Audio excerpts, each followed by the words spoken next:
perlu digarisbawahi, Pak. Kita berharap solusi buat kita adalah ini dilegalkan. Tapi kalaupun memang tidak bisa dilegalkan, harapan kita ini diberi latas, Pak. Artinya ada barang larangan terbatas. Karena produk-produk lain juga ada hal-hal yang serupa, yang artinya impornya diberikan kuota dibatasi, tapi bukan dimatikan. Jadi solusinya yang kami harapkan adalah dilegalkan atau setidak-tidaknya diberi kuota, artinya dengan barang larangan terbatas. Itu harapan tujuan kami yang utama Pak untuk dari thrifting. Terima kasih. Ya, sebelumnya pendengar semuanya, baik, Pak. Tentang import thrifting ini, adakah yang diindikasikan datang ke Indonesia ini ilegal? Eh, Baju thrifting ini memang masuk ke Indonesia hampir semuanya dipastikan ilegal masuknya Pak. Jadi sebenarnya kita berharap masuknya ini barang thrifting ini sekarang bisa dilegalkan. Kita mau bayar pajak. Yang utama itu kita mau bayar pajak. Karena selama ini Pak, masuknya barang ini secara ilegal ke Indonesia itu hampir ratusan miliar setiap bulan. Biayanya hampir ratusan miliar setiap bulan masuk secara ilegal. Jatuhnya ke oknum-oknum. Nah sekarang, kalau memang tuntutan Pak Menteri Purbaya kemarin untuk menertibkan untuk membayar apa, menambah pemasukan ke negara, kenapa tidak? Apa salahnya thrifting ini dilegalkan? Berapa biaya per kontainer masuknya, yang legal dan ilegal? Kalau yang ilegal itu kurang lebih 550 juta per kontainer. Ilegal, Itu biaya ilegal. ilegal.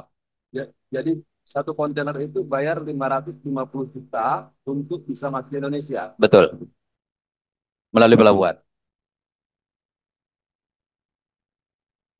Gimana Bapak?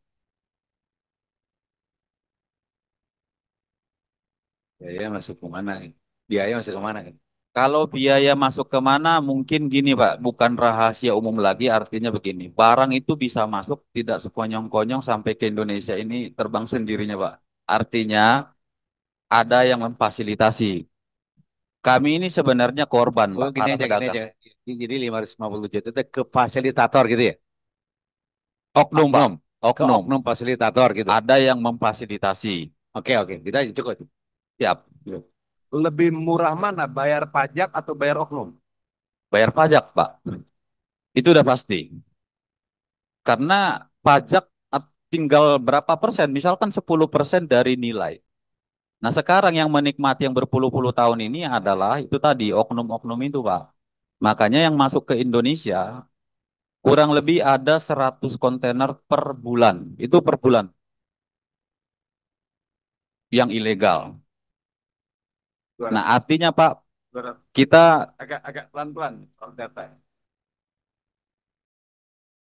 kita bikin Recording in namanya progress. P3N, Pedagang Pakaian Pedagang Pakaian Nusantara.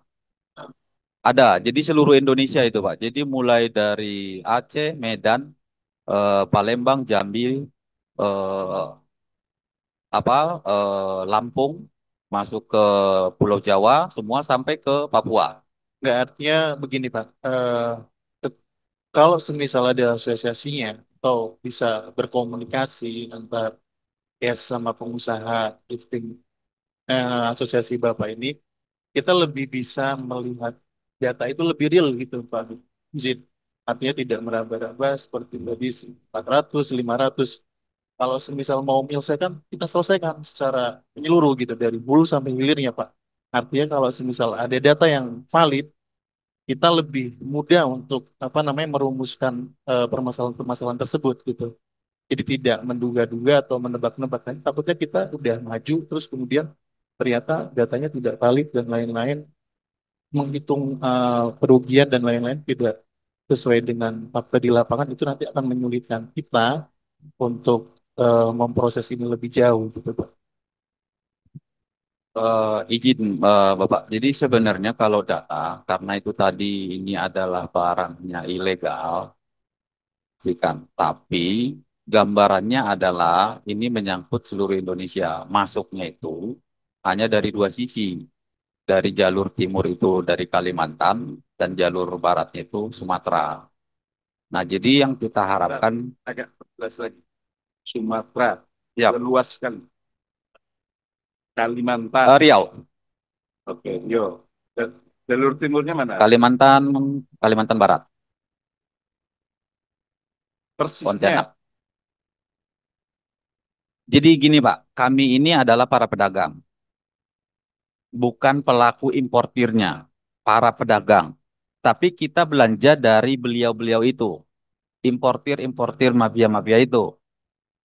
Jadi kami adalah para pedagangnya Pak, bukan importirnya. Tapi kita tahu karena kita terjun di dalam jalurnya, kita nggak terlalu spesifik di mana, tapi melalui Kalimantan Barat, Pontianak.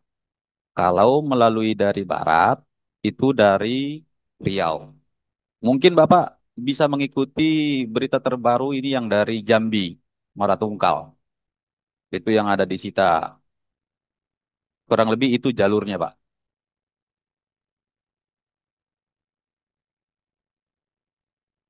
Nah, saya mau tahu juga kalau ada drifting ilegal, impor yang barang baru ilegal ada juga kali ya.